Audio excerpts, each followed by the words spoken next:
നമസ്തേ. വിശ്വാസം എന്ന ചാനലിലേക്ക് നല്ലവരായ സജ്ജനങ്ങളെ സാദര നമസ്കാരം. ഞാൻ നിങ്ങളെ ഇന്ന് കൂട്ടിക്കൊണ്ടു പോകുന്നത് വൃന്ദാവനത്തിലേക്കാണ്. ഇന്നലെ പറഞ്ഞതിൻ്റെ ബാക്കി ഭാഗങ്ങൾ ക്ഷേത്രങ്ങളുമായി ബന്ധപ്പെട്ട് ഭഗവാന്റെ ജന്മഭൂമിയുമായി രാധാറാണിയുടെ ജന്മഭൂമിയുമായി ബന്ധപ്പെട്ടിട്ടുള്ള കാര്യങ്ങളാണ് ഇന്ന് ഞാൻ പറയുന്നത്. വൃന്ദാവനത്തിൻ്റെ മഹത്വത്തിൽ വൃന്ദാവനം അവിടെ രാധാറാണിക്കുള്ള പ്രത്യേകത, ഭഗവാനും രാധാറാണിയും തമ്മിലുള്ള ഇഷ്ടം, അങ്ങനെ ഒരുപാട് കാര്യങ്ങൾ ആ മണ്ണിൽ പോകുമ്പോൾ നമുക്ക് ഭഗവാൻ തന്നെ പറഞ്ഞു തരുന്നുണ്ട്. ആരും ഇഷ്ടപ്പെടുന്ന ഭഗവാന്റെ ഭാഗവതം എന്ന ആ വാക്കിൻ്റെ അർത്ഥം, ബാ എന്ന് പറഞ്ഞ ഭക്തി, ഗാ എന്ന് പറഞ്ഞ ഗർവ്, ബാ എന്ന് പറഞ്ഞ വേദം പഠിക്കുന്നതിലും താ എന്ന് പറഞ്ഞ തത്വം ഒളിഞ്ഞിരിക്കുന്നത്. അപ്പോൾ ഭഗവാന്റെ ആ ജന്മഭൂമിയിലേക്ക് നമുക്ക് പോകുമ്പോൾ വസുദേവർക്കും ദേവകിക്കും ശ്രീകൃഷ്ണദേവൻ 8ാമത്തെ പുത്രനായി ജനിക്കുന്നു. ഇരുമ്പ് കട്ടിലിൽ ചങ്ങലയിൽ ബന്ധനസ്ഥനായ ദേവകിയുടെയും വസുദേവരുടെയും മകനായി, പൊന്നോമന പുത്രനായി, ഭൂമിക്കും സർവ്വജീവജാലങ്ങൾക്കും നന്മ ചെയ്യുന്ന മകനായി ശ്രീകൃഷ്ണ ഭഗവാൻ ജനിക്കുന്നു. മഹാവിഷ്ണുവിൻ്റെ അവതാരമായി 8ാമത്തെ പുത്രനായിട്ട് ഭൂമിയിലേക്ക് വരുന്നു. അവിടെ നിന്ന് ഭഗവാനെ രക്ഷിക്കാൻ നന്ദഗോപരുടെ ജന്മസ്ഥലത്തേക്ക് അന്ന് രാത്രി തന്നെ വസുദേവർ കടത്തിക്കൊണ്ടുപോകുന്നു. അപ്പോൾ നമുക്ക് ശരിക്കും പറഞ്ഞാൽ അവിടെ ഏതൊക്കെ സ്ഥലങ്ങളാണ് ഭഗവാന്റെ അടുത്തേക്ക് പോകുമ്പോൾ കാണാൻ പറ്റുന്നത്?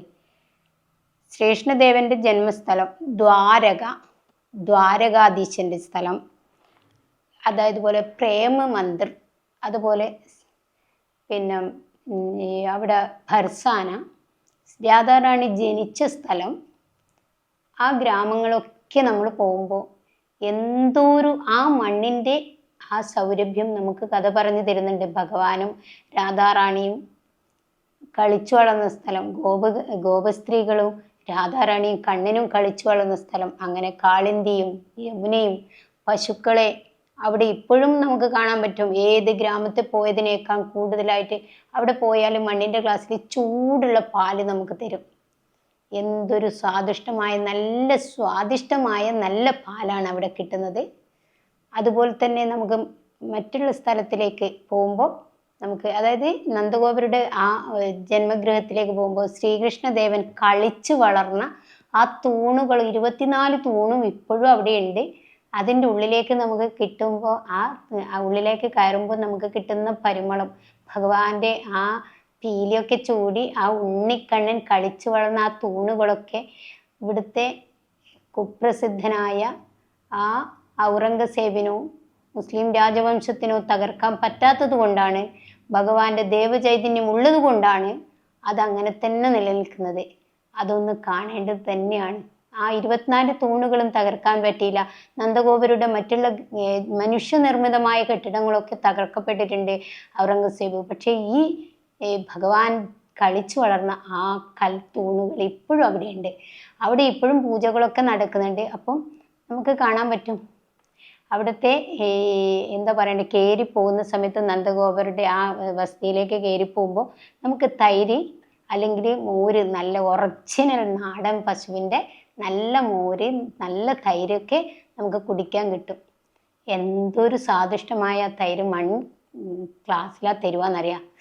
അത്രയും നല്ല സൗരഭ്യം ഭഗവാന്റെ ആ പശുക്കൾ ഇപ്പോഴും ആ ഭൂമിയിൽ, ഭഗവാൻ 5000 വർഷങ്ങൾക്ക് ഭൂമിയിൽ അവിടെ ജനിച്ചു. പക്ഷേ ഇപ്പോഴും നമുക്ക് കാണാൻ പറ്റും ദേവചൈതന്യത്തിൽ ഭഗവാൻ അവിടെ തന്നെ ഉണ്ട് എന്ന് മനസ്സിലാക്കാൻ പറ്റും. അതിഭക്തിയോടുകൂടി നമ്മൾ ഏതൊരാളും അവിടെ പോകുമ്പോൾ നമുക്ക് കാണാൻ പറ്റും ഭഗവാൻ അവിടെ ഉണ്ടെന്ന്.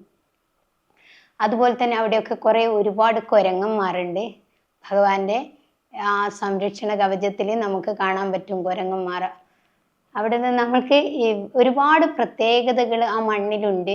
അതുപോലെ നമുക്ക് ഇപ്പോഴും പറയാൻ പറ്റുന്നത് അവിടുത്തെ രാധാകുണ്ട്, അതുപോലെ തന്നെ നമ്മളെ മല, അതായത് ഗോവർദ്ധനം പിടിച്ചു പോക്കുന്ന ഒരു സന്ദർഭം ഉണ്ടാവുന്നുണ്ട്.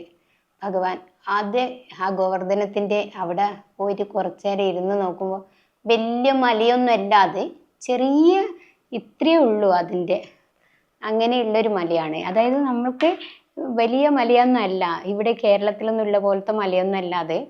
അത്രയും നല്ല സൗരഭ്യത്തോടുകൂടി വൃന്ദാവനത്തിൻ്റെ ഭഗവാൻ ജനിച്ച ആ നന്ദഗാവായാലും ദ്വാരകാധീശൻ്റെ മണ്ണായാലും ബർസാനയായാലും എല്ലാ സ്ഥലവും ഒന്നിച്ച് മധുരയായ എല്ലാ സ്ഥലത്തും ശ്രീകൃഷ്ണനും രാധാറാണിയും അവിടുത്തെ ഗോപസ്ത്രീകളും ഇപ്പോഴും ഉണ്ടെന്ന് മനസ്സിലാക്കാൻ ഒരുപാട് കാര്യങ്ങൾ നമുക്ക് അവിടെ നിന്ന് ഗ്രഹിക്കാൻ പറ്റും, കാണാൻ പറ്റും. ആ മണ്ണിനെ ഒന്ന് തൊട്ടാൽ മതി നമുക്ക് കണ്ണനുണ്ട് രാധയുണ്ട് എന്ന് മനസ്സിലാവും.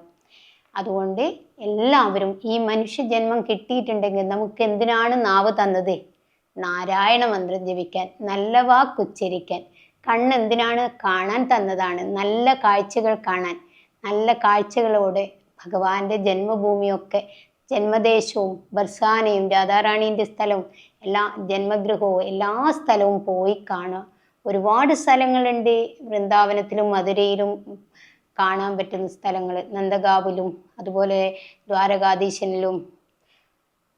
ഇപ്പോഴും ദ്വാരക വെള്ളത്തിനടിയിലുണ്ട്. ഭഗവാന്റെ ജന്മഗൃഹവും ജന്മദേശവും ജന്മോദ്ദേശവുമായി ബന്ധപ്പെട്ട് ഭഗവാൻ ഇല്ല എന്നൊക്കെ ഈ നിരീശ്വരവാദികളായ കേരളത്തിലെ കുറേ ആൾക്കാർ പറയും. അപ്പോൾ അവിടെ ഇപ്പോഴും വിദേശ രാജ്യത്തിലെ അമേരിക്ക പോലുള്ള റിസർച്ച് നടത്തിയപ്പോൾ ഇപ്പോഴും ദ്വാരക എന്ന ഭഗവാന്റെ ആ ജന്മഗൃഹമല്ലാത്ത ഭഗവാൻ നിർമ്മിച്ച്, അതായത് ദേവശില്പിയാൽ നിർമ്മിച്ച ആ ഗൃഹം അവിടെ വെള്ളത്തിനടിയിൽ ഇപ്പോഴും ഉണ്ട്. അതിൻ്റെ സിംഹത്തിൻ്റെ 2 സിംഹവും തലയെടുത്ത് നിൽക്കുന്ന സിംഹവും ഭഗവാന്റെ മുറികളും എല്ലാം അതിൻ്റെ ഉള്ളിൽ ഇപ്പോഴും ദ്വാരക ആ വെള്ളത്തിൻ്റെ അടിയിൽ ഇപ്പോഴും കടലിനടിയിലുണ്ട്. അപ്പം നമ്മൾ പോകാത്തവരാരെങ്കിലും ഉണ്ടെങ്കിൽ കണ്ണിന് ഇമ്പം തരുന്ന, കണ്ണിന് സൗരഭ്യം തരുന്ന, കണ്ണിന് നല്ല എന്താ പറയേണ്ടത്, ഇത്രയും കാഴ്ചകൾക്ക് ഒരുപാട് സന്തോഷം നൽകുന്ന കാഴ്ചകൾ കാണാൻ നമ്മളെപ്പോഴും ശ്രമിക്കാം. വൃന്ദാവനത്തിൻ്റെയും രാധാറാണീൻ്റെയും അതുപോലെ ശ്രീകൃഷ്ണദേവൻ്റെയും ജന്മഗൃഹവും എല്ലാ സ്ഥലവും ഒന്ന് കാണണം. അവിടെ ഭഗവാന്റെ ആ ഉദ്ദേശത്തോടു കൂടി ശ്രീകൃഷ്ണദേവൻ്റെ ആ ദ്വാരകാധീശൻ്റെ ഇപ്പുറത്തേക്ക് കടക്കുന്ന സമയത്ത് അവിടെ ഒരുപാട് മാനുകൾ, എത്രയോ മാനുകൾ, എത്രയാന്ന് വെച്ചാൽ അത്രയും മാനുകളുണ്ട്. എവിടെ കാണാൻ പറ്റുമെന്ന് വിചാരിച്ചാൽ പിന്നെ നമ്മൾ ഉരുൾബന്ധൻ്റെയും അതായത് നമ്മൾ യശോദാമ്മ ശ്രീകൃഷ്ണദേവനെ കെട്ടിയിട്ട് സ്ഥലമുണ്ട്. പിന്നെ ആ നദിയിൽ, യമുനാ നദിയിൽ തന്നെ എന്ന് എടുത്തു നോക്കിയാൽ നമുക്ക് മനസ്സിലാവും. ഉരുൾബന്ധൻ എന്ന സ്ഥലത്തിൻ്റെ അതിൻ്റെ കുറച്ചിപ്പുറത്ത് അതായത് യശോദാമ്മ മണ്ണ് കഴിച്ച കണ്ണനോട് പറയുന്നുണ്ട്, കണ്ണ വായൊന്ന് കാണിച്ചട്ടെ കണ്ണ എന്ന് പറയുമ്പോൾ കണ്ണൻ എന്ത് ചെയ്യുന്നേ? വായ് തുറന്നു പിടിക്കുന്ന ഈ ബ്രഹ്മാണ്ടം മുഴുവൻ കാണുക ചെയ്യുന്നത്. ആ ബ്രഹ്മാണ്ടം ഇപ്പോഴും നമുക്ക് അവിടെ പോയാൽ കാണാൻ പറ്റും. ബ്രഹ്മാണ്ടം, ആ നദിയും ഭഗവാന്റെ ആ സ്ഥലങ്ങളും ഒന്നുകൂടി നിങ്ങൾ സന്ദർശിക്കുക. അതിൻ്റെ വഴിയിൽ തന്നെയാണ് ഒരുപാട് മാൻപേടകൾ, ഒത്തിരി ഉണ്ടെന്ന് വെച്ചാൽ 1000-ലധികം മാൻപേടകൾ ഇപ്പോഴും ഉണ്ട്. അത് ഒരുപക്ഷെ ഭഗവാന്റെ നാമം ജപിച്ചുകൊണ്ട് ഇപ്പോഴും നമ്മളോട് എന്തൊക്കെയോ പറയാനുള്ള ഉദ്ദേശത്തോടു കൂടി അവിടെ കാണുന്നത്. വിവിധ രൂപത്തിലുള്ള മാനുകളുണ്ട്, അത് കാണേണ്ടത് തന്നെയാണ്. അതുപോലെ തന്നെ മയിലുകളുണ്ട്, കാണാൻ പറ്റുന്ന കാഴ്ചകൾ ഒരുപാടുണ്ട് ഭഗവാന്റെ ജന്മദേശത്തേക്ക് പോകുമ്പോൾ. നമുക്ക് മധുരയിൽ, ഡൽഹിയിലൊക്കെ കേരളത്തിലുള്ളവർ പോകുന്നുണ്ടെങ്കിൽ തിരുവനന്തപുരത്തു നിന്നാണ് പോകുന്നതെങ്കിൽ കേരള എക്സ്പ്രസ്സിനോ അതല്ലെങ്കിൽ രാജധാനിക്കോ പോവുക. എന്നിട്ട് മധുരയ്ക്ക് ഇറങ്ങുക. അതിനുശേഷം മധുര 2 ഉണ്ട്, തമിഴ്നാട്ടിൽ മധുര ഉണ്ട്, അതല്ല ഞാൻ പറയുന്നത്. വൃന്ദാവനം, മധുര, ഡൽഹിയാണ്. അവിടെ പോയിട്ട് കാണാൻ പറ്റുന്ന കാഴ്ചകൾ മുഴുവനും ഡൽഹിയിലേക്ക് 2.5 ദിവസം കേരളത്തിൽ നിന്ന് അവിടെ ഇറങ്ങി അതിനുശേഷം മധുരയ്ക്ക് എത്തിയതിന് ശേഷം അവിടെ നിന്ന് പ്രത്യേക വണ്ടികളിൽ നിങ്ങൾക്ക് എത്തിക്കേണ്ട സ്ഥലത്ത് അവരെത്തിച്ചേരും. നമ്മൾക്ക് കേരളത്തിൽ വരുന്നവർ കാര്യം പറയാൻ വേണ്ടും. അവിടെ ഈ വൃന്ദാവനം തന്നെ നമുക്ക് കാഴ്ചകൾ ഒരുപാട് കാണാനുണ്ട്. ഒരുപാട് അമ്പലങ്ങളുണ്ട്, ക്ഷേത്രങ്ങളുണ്ട്. അവ മുഴുവനും ചുറ്റിക്കാണാൻ ശരിക്കും പറഞ്ഞാൽ 3 ദിവസമൊക്കെ വേണം ശരിക്കും കാണാനാണെങ്കിൽ. അതുപോലെ തന്നെ കാളിന്തി നദി ഇപ്പോഴും അവിടെ കാണാൻ പറ്റും. അവിടെ കാളിയനുമായിട്ടുള്ള ആ ദ്വന്ദ്വയുദ്ധത്തിൽ കാളിയൻ്റെ വിഷാംശം നീക്കി ആ കാളിന്തി നദിയെ പരിശുദ്ധമാക്കി ആ സ്ഥലമൊക്കെ ഒന്ന് പോയി കാണേണ്ടത് തന്നെയാണ് വൃന്ദാവനത്തിൻ്റെ ഭാഗങ്ങളിൽ. എല്ലാ സ്ഥലത്തും പോകുമ്പോൾ നമുക്ക് മനുഷ്യജന്മം കിട്ടിയിട്ടുണ്ടെങ്കിൽ ഈ വൃന്ദാവനം, ദ്വാരകാധീശൻ്റെ സ്ഥലം, ജന്മഗൃഹം, ശ്രീകൃഷ്ണൻ്റെയും രാധാ റാണിയുടെയും ജന്മഗൃഹം ഒന്നും മറക്കാതെ കാണാൻ ശ്രമിക്കുക. ചെവി തന്നത് നമുക്ക് നല്ലത് കേൾക്കാനാണ്, കണ്ണ് തന്നത് നമുക്ക് നല്ലത് കാണാനാണ്, നമുക്ക് ബുദ്ധിശക്തി, ഇച്ഛാശക്തി, ജ്ഞാനശക്തി ഒക്കെ തന്നത് ഇതുപോലുള്ള കാര്യങ്ങൾ എവിടെയൊക്കെ നല്ല രീതിയിൽ പ്രവർത്തിക്കണം, എന്തൊക്കെ നമ്മൾ നല്ല കാര്യങ്ങളിലൂടെ നേടിയെടുക്കാൻ പറ്റും എന്നതൊക്കെ അറിയാൻ വേണ്ടിയിട്ടാണ് ഭഗവാൻ തരുന്നതാണ് നമുക്ക് നല്ല കാര്യങ്ങൾ മുഴുവനും. അപ്പോൾ അത് നമ്മൾ മുതലെടുത്തുകൊണ്ട് ഭഗവാന്റെ ജന്മഗൃഹം, രാധാറാണിയുടെ ജന്മഗൃഹം എല്ലാ സ്ഥലത്തും ഒന്ന് പോവുക, അവിടുന്ന് വേണ്ടുവോളം നമ്മളത് കണ്ട് ആസ്വദിക്കുക, എന്നിട്ട് നമ്മൾ നമ്മുടെ ജന്മഗൃഹത്തിലേക്ക് തിരിച്ചു വരിക. അവിടെ പോയവരാരും തിരിച്ചു വരുന്നതായിട്ട് കാണുന്നില്ല, അവിടെ തന്നെ എവിടെയെങ്കിലും താമസസ്ഥലാക്കിയിട്ട് അവിടെ താമസിക്കുക ചെയ്യുന്നത്. അത്രയും സുന്ദരമാണ് അവിടുത്തെ.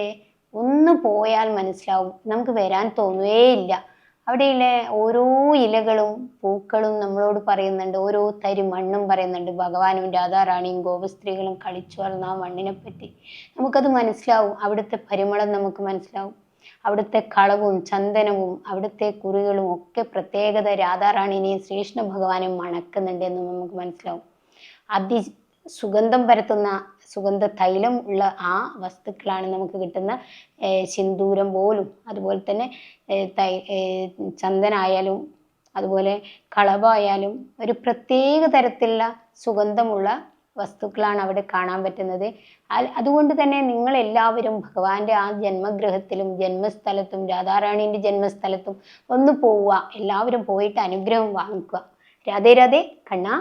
രാധാറാണിന്റെ ആ ഭഗവാന്റെ ഭാഗവതത്തിന്റെ തത്വം ഞാൻ പറഞ്ഞല്ലോ. അതുപോലെ ഭഗവാൻ 10,008 ഭാര്യമാർ കല്യാണം കഴിച്ചു എന്നൊക്കെ പറയുന്ന ഒരു സന്ദർഭമുണ്ട്. ഇന്ന് ജയിലിലടച്ച് ഒരു സ്ത്രീനെ കല്യാണം കഴിക്കാൻ ഇന്നത്തെ യുവാക്കൾ തയ്യാറാവോ? അന്ന് 18,000 അധികം സ്ത്രീകൾ കംസരാജാവ് തുറങ്കലടച്ച സമയത്ത് അവരെ തുറന്നു വിടാൻ രക്ഷയ്ക്കെത്തിയത് ഭഗവാനാണ്. അപ്പോൾ തൻ്റെ ആത്മരക്ഷയ്ക്ക് ഭഗവാനുണ്ട്, എന്നെ രക്ഷിക്കണമെന്ന് ആ സ്ത്രീകൾ മുഴുവനും ഭഗവാനോട് പോയി പറയുന്നു. അപ്പോൾ അവർക്കൊക്കെ പട്ടമഹിഷി സ്ഥാനം കൊടുത്ത് ഭഗവാൻ അവരെ വിവാഹം ചെയ്യുന്നു. വിവാഹം എന്ന് പറഞ്ഞാൽ വിശേഷേണ വഹിക്കുന്നത് എന്നാണ്.